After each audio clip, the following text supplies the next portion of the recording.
breaking ideas. Today we're diving into Diego Frank Marquez Cavalcante's fascinating book, Schizo-Semiotics and the Psychology of Difference, Discordant Agreements Between Peirce and Deleuze and Guattari, Towards a Cartography of Artistic Inventions, published by Editora CRV in 2024.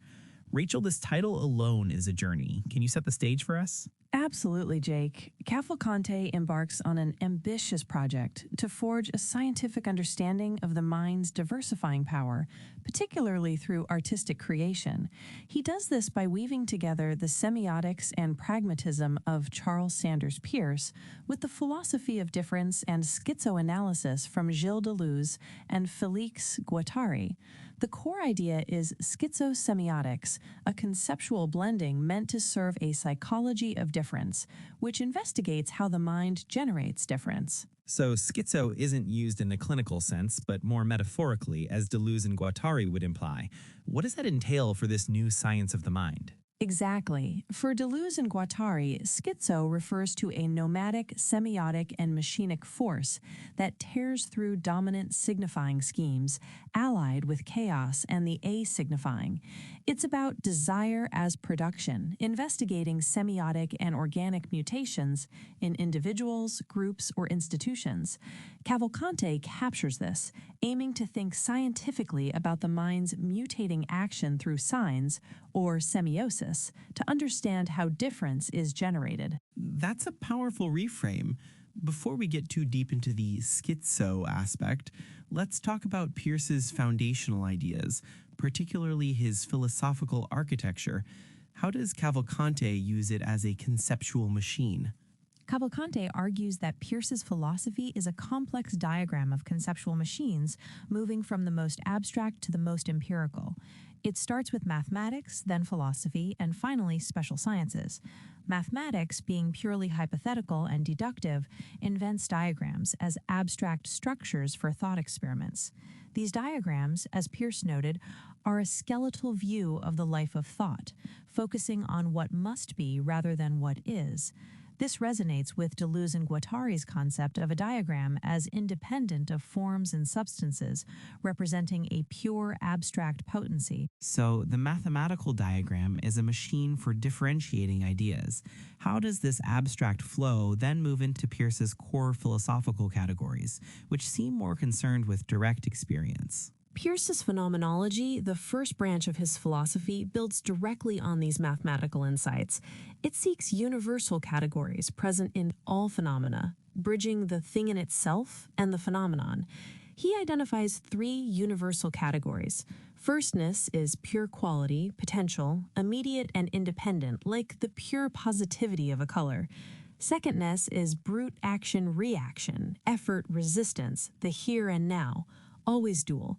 Thirdness is mediation, habit, law, and continuity, the aspect that enables prediction and understanding. And how do these three categories then find their discordant agreement with Deleuze and Guattari's lines? Cavalcante makes a direct correlation. Peirce's firstness, with its pure potential and difference, aligns with Deleuze and Guattari's lines of flight, absolute deterritorialization into chaos. Secondness, representing brute force and particularity, resonates with the molecular lines of transformation and relative deterritorialization. And thirdness, embodying habit, law, and conservation, corresponds to the molar lines of power and repetition. Together, they form a differential continuity, meaning these categories coexist and transform rather than being strictly separate.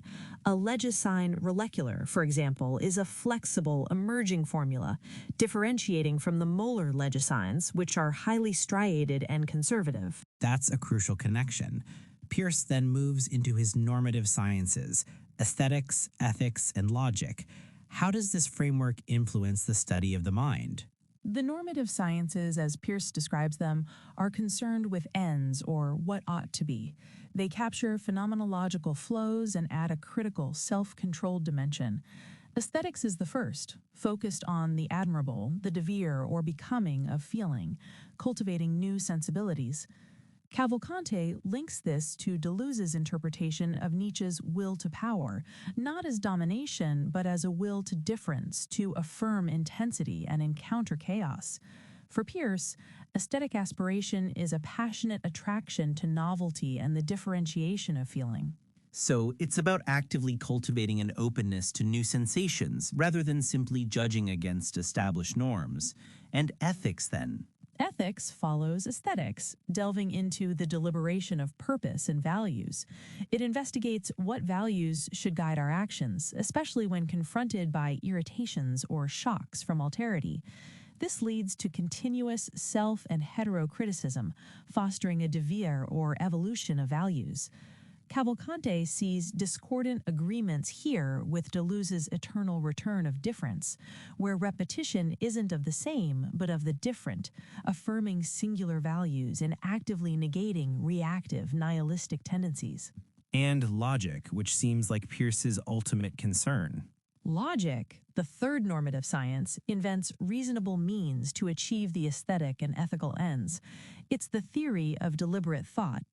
Peirce identifies three types of arguments: abduction, deduction, and induction. Abduction is the creative flash of insight, generating hypotheses from surprising facts, a sensual and weak argument driven by a qualitative sympathy or resonance with a known rule. Deduction is the necessary reasoning, drawing out the logical consequences of a hypothesis. Induction then tests these consequences through persistent experimentation. This iterative process, this circuit of inferences, is how knowledge progresses and habits are changed or solidified. This forms a critical reason, always in devir, always fallible. This leads us directly to semiotics, the core of how signs operate within this framework. How does Peirce's triadic sign overcome traditional dualisms, and how does it connect to this schizo perspective? Peirce's semiotics investigates the action of signs, or semiosis. He defines a sign as something determined by an object, which in turn determines an effect on an interpretant, with the interpretant mediating between the sign and its object. This triad, representamen, sign, object, and interpretant, challenges binary thinking. The representamen is the sign's potential, its pure quality. The object determines the sign's action, and the interpretant is the effect the sign produces in a mind. Importantly, mind for Peirce is not merely human consciousness, but an expanded, continuous entity present in nature, from protoplasms to complex social dynamics. So the sign itself isn't a representation, but a dynamic intermezzo, a middle ground that enables differential continuity? Precisely. Cavalcante emphasizes this intermezzo aspect. The sign is not about identical representation, but about establishing efficient correlations between heterogeneous elements, subjectivity and objectivity, individual and society. He uses Peirce's trichotomies of signs like qualisign, sinsign, legisign for the sign in itself, and icon, index, symbol for its relation to its dynamic object, to show how signs differentiate and connect. For a schizo-semiotic approach, this allows for the analysis of legisigns schizos, innovative, flexible formulas that diversify qualities and contexts, rather than merely reproducing molar, striated patterns. This brings us to Peirce's pragmatism and the agent's mind. How does this concept unify his philosophy and open the door to a psychology of difference? Peirce's mature pragmatism connects philosophical concepts to their experimental consequences. The mind, for Peirce, is the final cause, an ever-diversifying potential of purposes, not a fixed entity. This potential, when irritated by context, generates efficient causes and forms habits. These habits are formulas that associate ideas to resolve irritations, manifesting as observable regularities. Cavalcante, aligning with Deleuze and Guattari, views this as an agent's mind, a dynamic assemblage of quasi-minds that coordinate purposes, affinities, and ideas through signs. It's a distributed cognition where the human mind is but one node in a larger, complex mental web that spans matter and chaos. So the agent's mind is always in flux, continually adapting and diversifying its habits, much like Deleuze and Guattari's assemblages are constantly deterritorializing and reterritorializing. Yes, it's about differential continuity. The mind mediates between the rigid repetition of matter and the pure randomness of chaos. A mind that becomes too striated or rigid like matter loses its capacity for diversification. One that succumbs to pure chaos lacks repetition and purpose. The schizo mind embraces the challenge of irritation, transforming it into new habits, new regularities, and new expressions. This constant process of formation and diversification of habits is what a psychology of difference aims to investigate. And how does this theoretical framework translate into actual research? How does Cavalcante propose we practically map these schizo-mental assemblages? He proposes a dividual psychology of difference, focusing on individual dividuos, not as isolated subjects, but as unique machines expressing complex assemblages. The methodology, derived from Peirce's Methodatica and Deleuze's toolboxes, involves constructing semiotic cartographies. This means identifying agenciante variables, the external affects like cultural, political, and personal events that destabilize an artist. Then agenciata variables, the counter-effectuations expressed in the artwork itself, like unique pictorial regularities, percepts, and affects that deviate from dominant artistic conventions. So it's about looking at the between, how the external forces are transformed into internal artistic expression to infer the logic of the schizo mind. Exactly. The research focuses on conjecturing how the mental intermezzo functions, transforming affect into art. For example, Cavalcante applies this to Candido Portinari's Retirantes series.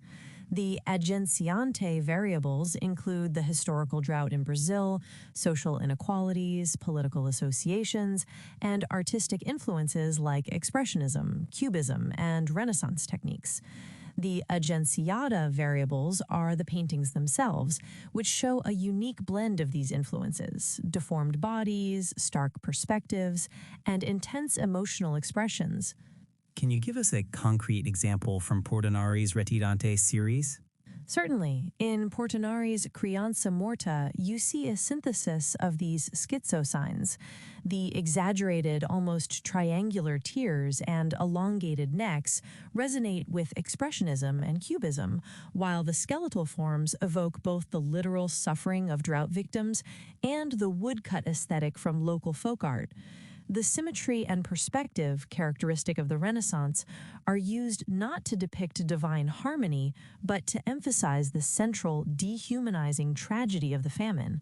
Portinari's mind, as a quasi-mind within the larger drought assemblage, doesn't just represent misery, it invents a pictorial drought through these unique combinations, creating new percepts and effects that express the otherwise inexpressible.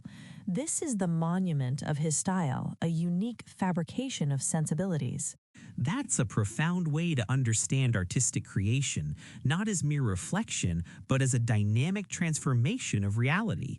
So in essence, Cavalcanti argues that by studying these discordant agreements, we can chart the very processes of mental mutation and invention. Precisely. The book proposes that the alliances between Peirce's rigorous semiotics and Deleuze and Guattari's dynamic philosophy of difference offer powerful tools for investigating how the mind, in its broadest sense, continually differentiates, adapts, and invents in response to chaos and otherness, especially through the rich expressions found in art. It's a call for a critical psychology of difference that is perpetually open to experimentation and the devir of thought. Rachel, thank you for illuminating the complex yet incredibly insightful ideas in Diego Frank Marcus Cavalcante's Schizo-Semiotics and the Psychology of Difference. It's a testament to how philosophical inquiry can open new avenues for scientific understanding, particularly in the realm of human creativity and experience. My pleasure, Jake. It's a truly stimulating work that pushes the boundaries of how we think about the mind and its creative potential.